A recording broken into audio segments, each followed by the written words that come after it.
Aganum. Yoo dogoggoraan furattanii egaan ummata kooti gadi malee ummata kooti ol miti. Isin nama umriidhaan na caaltanudha warreen dhaggeeffataa jirtan warreen immoo namni kuma namas keessa jirtan. Mansuur Jamaal gaafa miirarti bee ankoota 70 manaa qabaa jedha geesseeti. I think rakkoon namni kenna qabu lama rakkoon lamaan keessaa maa inni isiin jalqabaa namni kenna hinaaffaa qaba hinaaffaa ajaa'ibaa tana qaba hinaaffaan kuni dalaydee yookaan uffattee yookaan konkolaataa gaarii yookaan mana gaarii akka nama tokkotti qabaachuu hin dandeenye gabbaatee nama sanirraa haasofta namni sun akka sii gadi ta'u yookaan namni nama sanitti akka namoonni garagaraa duula garagaraa itti godhan akka namni sun mataan cabee namoota biratti ol deebi'ee hin dubbanne sadarkaa guddina isaa yookaan dandeettii isaa san akka namni sun nama duratti bahee hin dubbanneef hamilee isaa cabsuudhaaf namoota biratti bahanii dubbii garagaraa godhan. Suufa meeqa qabda jedhee na gaafannaan 70 qabaan jedheen of course 70 qaba. Qubni kee maa inni naan jennaan daayimandiidhaan jedheen. Achii booda interview biraa irratti immoo habashaa dhumti daayimandiin kee kun feekiidha naan jedhani. Okay, feekiidha taanaan hoo fuudhiitii cheek godhiin jedheen haaluma sana maashina fidanii cheek godhanii orijinaala ta'uu isaa barani kun already dhiyaateera. Talammataa maa inni rakkoon namni kenna qabu ammas anatu sii beekaadha anas sii beekaa karaa an jedherra daandii an jedherra qofa maa hin deemne abjuu kiyya maan akkan abjaa'utti atis maaf hin abjoone akkan uffadhutti maan uffanne akkan mataan cabee deemutti maa mataaf hin cabne akkan sodaadhutti atillee maan sodaanne maaf hin qaanfanne maaliif akka namaatitti mataan atillee ol jettee deemta maana dura tartaadha rakkoon kenna guddaan isa kana lamaani kanneen lamaan sirreeffannaan akka nama kamiitittu hayyuu fi jabeeffataa kabajataa goota ofii jajjabeeffataa bira dhaabataa wanta inni godhi namaan jedhe godhaa gara siyaasaatiin haa ta'u gara dinagdeetiin haa ta'u barumsa irratti haa ta'u wanta hayyuun ofii namaan jedhu hayyuun sabaa jedhu fudhatanii dhagaanii jala deemuun achirraa ka'a jechuudha. So dursa lamaan san sirreeffachuudha. Nama lamaan san sirreeffatetu jecha hayyuu dhagaa. Jireenyumti isaatiyyuu jireenya qulqulluu jireenya gaarii kataatu nama waan lamaan san irraa qulqullaa'edha. Miliyoona meeqa qabda jireenya gaafannaan miliyoona whatever miliyoona 10 namni qabus miliyoona 5 namni qabus miliyoona ol taanaal miliyeenariidha nus miliyeenariidha jedheedhuman aasaa. Anta kaan tujjaar ofiin jedhees hin beeku garuu alhamdulillah hiyyeessa miti konkolaataan oofu sila koomentii ilaalaan ture isin biraa $5,000 ta'uu danda'a. Bakkeedha lafas tolas furachuu dandeessu ta'a. Biyyattii keessatti garuu almost 100,000 plus miliyoona 12-13 bita konkolaataan oofu.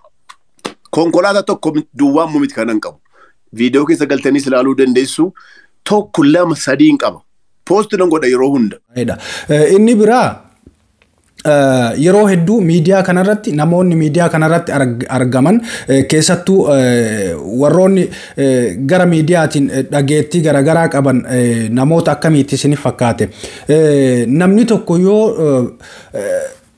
dhageetti yoo wanta haasaa isaa keessa yeroo hedduu wanni gaariin jiraate haasaa keessa isatti yeroo hedduu kabajni jiraate akkaataan inni ummata biraatiif ilaalchi inni qabu kabajni inni ummataaf qabu guddaa yoo ta'e namni hedduu isan hordofu namni sun ijaarumsa irratti deema waan ta'eef namni sun akka namoonni wal kabajanii wal qixxaatanii deeman waan haasa'uuf namni san hin fedhu maaliif san hin feene irra hedduun kenna leebiliidhaan taa'uu feena leebilii yeroo jedhu ani ibaluun caalaa ani ibaluun caalaa ani ibaluu caalaa ibaluu akkasinna aanaa akka sadarkaa mana barnoota keessatti sadarkaa tokkoffaa lammaffaa sadaffaa jedhanii barattoota ciccimoo kaansanitti barattoonni ciccimoon amma sadarkaa saniin elementarii fi haayiskuula keessatti sadarkaa yuunivarsiitiitti bifa saniin baratanii deeman bakka miidiyaa kanayyuu hin jiran bakka haasofni miidiyaa irratti namni walitti bu'u kana hin jiran dalagaa isaanii irratti qofa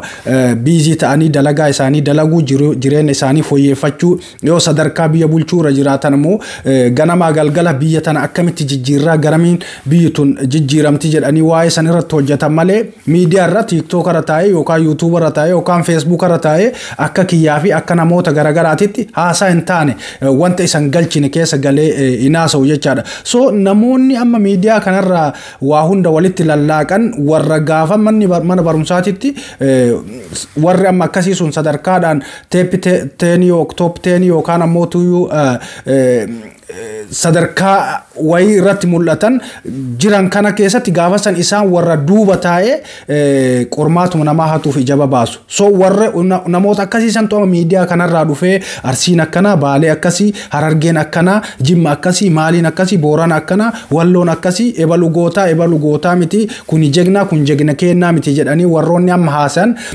warra gaasan duuba taa'anii qormaatuma ijoollee hatuudhaaf ijaba baasan. So amma immoo miidiyaa kanarratti maaltu taare nuti amma warri hordofnu wanni amma namoonni hordofnu nu hundi keenya namni hordofnu namoota akkasiisan maalii fi waa lamaaf hordofna. Inni duraa namni barumsa qabu, namni dandeettii qabu, namni sammuu isaa bitaa mirgatti duraaf duubatti yaaduu danda'u jecha fokkisaa, jecha hadhaayaa, jecha saba kana walitti buusu, jecha biyya jeequ, jecha sabaaf sablammoota jeequ hin dubbatu. So san keessatti kabaja akka inni qabu beeka. Namni ammoo bakka kabajaa kana ooluun fedhu, bakka salphinnaa ooluu fedha. Irra hedduun namaa bakka salphinnaa oolla. Namoota akkasiisan wanni nu hordofnuuf maaliif waa lamaaf akkuma jedhe tokkoffaa namni gowwaan namni barumsa hin qabne homa harge haasa, homa afaan isaatitti dhufe haasa, homa sammuu isaa keessa jiru gadi naqa. Nama akkasii gannaqu san ammoo namni jala deemee kolfa.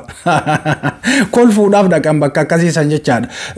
So namni gowwaan waan haasa waan hin beekneef namni warri sammuun isaa dalagaadhaan cinqame warroonni ammootu waan garagaraatiin biizii ta'an bakka akkasiisan dhaqaniiti fantaan yeroo inni gadi naqu yeroo inni gadi yaa'u dhaqaniiti jala taa'anii kolfan. Tokkoffaa wanni namni bakka akkasii nama wallaala miidiyaarra taa'ee homa arge haasa'utti jala dhaqee taphatuuf tokkoffaa isa kana. Lammata ammoo maalinni yeroo ammaa kana sammuun ilma namaa kuni wanta pozitiivii ta'u fudhachuu dideeti wanta negatiivii ta'e qofa fudhachuu eegaleera. Sababni isaa maali? Sammuun keenya update hin taane, irra hedduun keenya sammuu keenya update hin goonu.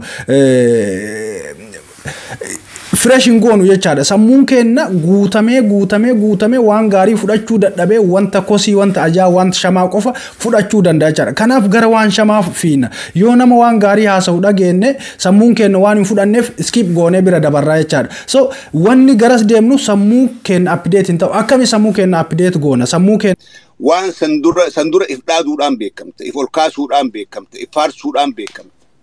Akkasimi namni tokko guuni iffaarse if dhaadaadhaa oolee afaan Oromootti ifirroodhaa jedheen jecha ifirroo jeyyoo beekte jecha ifirroo jechuun nama if dhaadaa oolu iffaarsaa oolu nama akkanaan godhee an akkanaan godhaa an akkattiin uffadhaa an akkattiin nyaadhaa an akkattiin afaan Oromootti ifirroo jedheen. Ifirrummaa ati duraan miidiyaalee gubbatti oofaa turte waan an jedhu si gaafatee deebiftee fi yookaan ati naamaadhaa nagaafadhaa jetteeni kenna kan akkamitti renew goona, akkami haaromsiina, akkamitti akka waan gaarii fudhatu gochuu dandeenya waan jedhuuf ammootu asumaan deebii waa takka isinii kennee bira dabra. Bakka gaarii oolu, bakka gaarii yeroo jedhu bakka qilleensi gaarii irra jiru, bakka biqiltoonni magariisni jiru, bakkeeta kaaffeewwan babbareeda, bakka nama qaama qullaa argitu yookaan bakka daansii osoo hin ta'in bakkee wanta firashii irraa argatu. Nyaata firashii nyaachuu, nyaata firashii jechuun foon baatii 3, baatii 4, baatii 5 firiijii keessatti frozen ta'e kana nyaattee akkaataan nuti yaadnullee frozen himasan dadhabaadha. Rafnee jirra jechuudha. Already sammuun keenya doormaantii ta'ee jira. So sammuu keenya fresh gochuudhaaf warroonni carraa qabdan bakkee akka gaaraa, bakkee akka laga faafaateedhaa, fincaayaa, biqiloonni magariisni babbareedaan jiran, bakkee bineensonni garagaraa itti wacan bakka akkasiisan dhayxee yoo wanta jette sammuun keenya refresh ta'a, update ta'a. Kana yoo hin ta'in sammuun keenya already doomee jira. Sammuu doomaa baanneetii deemna hedduun keenya jechaadha. Oofisa kee namni dhufu nama sii gadiitu oofisa kee dhufaa bara. La. Prime Minister Kenya mana nama dhaqaa jira. Prime Minister oofisa dhaqaa jira. Akkasin maaliti akkasin jedhin. Akkasin jedhin. Nama naa gadii qofa miti kan dhufu. Akkanatti maan fudhatamu tasa. Dhaabba booddee sireessinaa ubsi Mansuur. Ilaal dubbiin isa dhugaa sitti maa jira bara. Ati waalleen balleessine bee. Dubbiin tokko kasirkaa baate isii oofisa keetiiti. Sabni koo anaaf Oromummaan maalillee amantaa koo hin caalu Oromummaanii garuu amantaa koo gaditti akki Oromummaa dhiiga koo keessa jira. Maaliinillee sabni Oromoo kana aasaa koo kana diqqa akka biraatti fudhadheetu hin ta'in an kabaja guddaa kenne waan an haasa'een se'e malee ana bira dhufe seen jettu sirriidha nama naasisuu ni danda'a. An garuu wallaahi dhugaa haasa'uu barbaadeenii yoo dogoggoraan furattanii egaa an ummata kooti gadi malee ummata kooti ol miti. Isin nama umriidhaan na caaltanudha warreen dhaggeeffataa jirtan warreen immoo namni 2,000 keessa jirtan maqaa rabbiitiin dhiifama guddaan isin gaafadha. I'm so sorry. Kunooti laal amma kana laal. So hanga danda'ameen please yoo danda'ame waan gaarii hojjechuu yoo dadhabne waan gaarii dubbachuu yoo dadhabne afaan keenyatti ziippii gochuudhaan nama fayyisuu akka lubbuun namaa hin banne akka biyyi gara hin taane hin deemne akka namni wal hin jeene akka namni wal hin arrabsine gochuu hin dandeenye.